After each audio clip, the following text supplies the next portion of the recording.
Hey there. This is a video on the importance of using lead magnets if you have a agency or any type of service business. So a lead magnet is so important because that is how people go from just a person, whether that be a social media follower or a viewer or just someone who lives near you in the event that you had like a spa or something. That's how they go from that stranger to an actual lead that you can contact. We do this with lead magnets.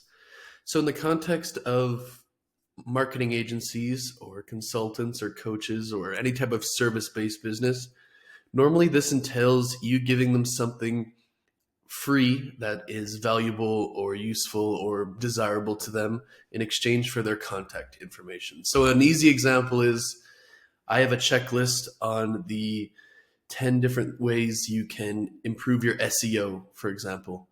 Someone who has a business online sees that, whether it's in an ad or in my content, they click on the link, they put in their name and their email, they get the checklist, and now I have their contact information in my database. In its simplest forms, that's how a lead magnet works. And you can imagine that it's not going to be very easy to sell people if you don't have lead magnets because you're not going to be capturing any contact information. How can we sell someone if we don't know their name, their number, their website, their email, that kind of stuff? We're basically praying that they're going to see our content and our ad and book a call, and that is not very good business strategy, in my opinion. So when we create our lead magnets, we have to think of problems that are associated with the service we sell. So in this example I have on screen, I have a YouTube agency. So what would be the problems with starting a YouTube channel? Let's say your target market is different, professionals who want to build a personal brand to get clients for themselves. So what are the potential problems here? Up at the top, we have, how do I set up my lights and camera? How do I make good titles on YouTube? How do I make good thumbnails? How do I do YouTube SEO? How can I maximize the watch time? How can I do a good description? Is this even set up right? What do these numbers mean? Should I post this on social media, long form or short form? These are all problems that are associated with starting a YouTube channel. And these are, in the same way that they're problems, these are also objections to hiring someone. If they're not confident that you can overcome each and every single one of these problems, the chances of that they're going to hire you go down dramatically. Let's just say that. So we can make a lead magnet that solves each and every one of these problems, and we can send it to people. We can promote it in content and ads until we've kind of automatically overcome every single potential objection to where they're just like, okay, I'm just going to hire him now because I know he's solved, if you will, every single problem that I thought I had with his lead magnets. And I trust him, and I trust that he can help me get the result that I'm after. So that's why you want to make a list of every single potential problem, objection, hurdle, thing that has to be addressed and overcome, because that is an amazing place to start when making lead magnets. What we want to do is we want to make a lead magnet that solves every single problem completely and just cycle them through, get them to download multiple lead magnets. Each and every lead magnet they download is a higher percent chance that they're going to work with us. So these are the problems. You know the answer to all of these problems, right? You know how to make scripts. You know how to come up with ideas. You know how to set up your camera and lights. You know how to get good titles. You are an expert, presumably, at the service that you are offering, right? That is why they're hiring you. You know how to do all of these things. And what might be obvious to you is not obvious to everybody else. You know a lot more than you think you know. You just need to take an hour or two and write out everything you know beforehand. Then we want to create, like I said before, a lead magnet to solve every single problem. This is a good visual that I made here because a lot of people, when you say lead magnet, they'll just make one lead magnet, maybe two, most often one. The problem with that is, although in this example, the lead magnet helps them set up their camera and their lighting and stuff like that, they still have all of these other problems and objections. They might not even remember that you're the one. You're like, wow, I downloaded a nice guide on how to set up my camera. So what, right? They're still thinking, I wonder who can help me with all of this other stuff. They're not thinking, wow, this guy's so nice, he helped me set up my camera. And that is the critical reason that we need to have a lead magnet for all of these things. If we don't, our potential lead, we help them with one lead magnet, they're going to be asking someone else, right?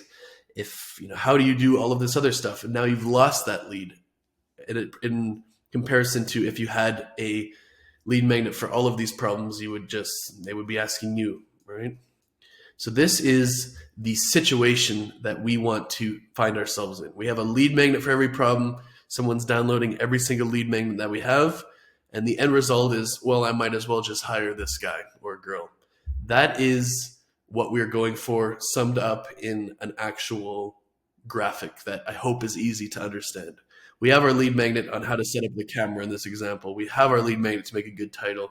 We have the video idea. We have the script. We have every single lead magnet that you could possibly think of, overcoming every single possible objection to the point where, well, I'll just hire this guy. That's just the natural thing that we want. We also want to make more lead magnets because more lead magnets equals more chances to generate leads. For example, if we go back to these stuff, some people might not have all of these problems, right? For example, somebody might have their camera and lighting set up. That's easy for them. Maybe they had that before, or they're into photography, or they watched a video on how to do that.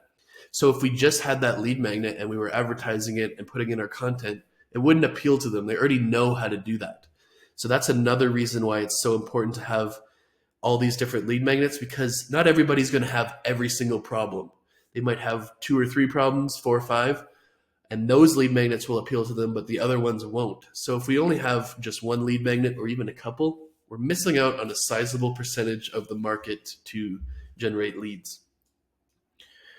So this is a situation where you only have one lead magnet, or you don't have any, or you're just pitching someone on a call. We do X, Y, and Z, and it's awesome.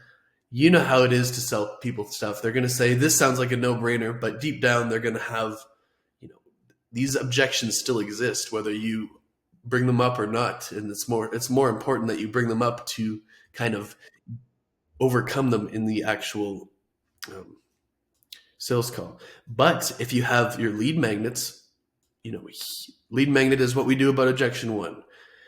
We solve objection 3 by having this lead magnet. Lead magnet 2 solves this problem. And now instead of them having these objections like this, they say, this sounds like a no-brainer, but they actually mean it. This guy knows what they're doing. I finally found the right one. That's absolutely perfect.